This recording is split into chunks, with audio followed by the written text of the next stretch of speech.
Na, most pedig a különböző stádiumban lévő lódarazsakat mutatjuk meg. Itt van mondjuk ez, nagyon virgonc. Ez még egy lárva, ezzel jól lehetne horgászni. Aztán a következő, ezek végig vannak itt.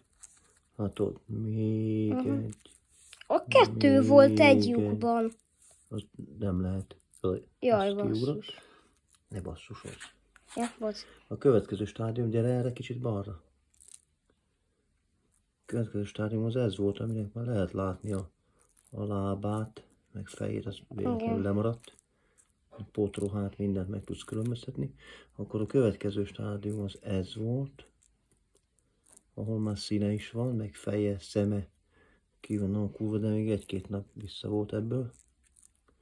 Meg Aztán most a akkor harmadik. bontsál ki egy olyat. Ami majdnem röpül. Igen, mert az akkor a legutolsó. Uh-huh.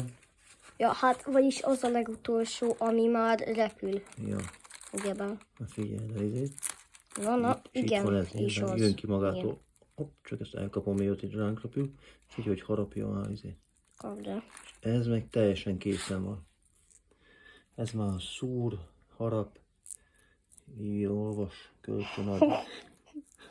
Mindent csinál. Olyan, mintha bejönne és Ez kijönne már- a telefonból. Ezt már nem akarod a gatyádba. Hát nem. Mondjuk szerintem a többit se. Hát jó. Na, jó, megállíthatod, elengedjük.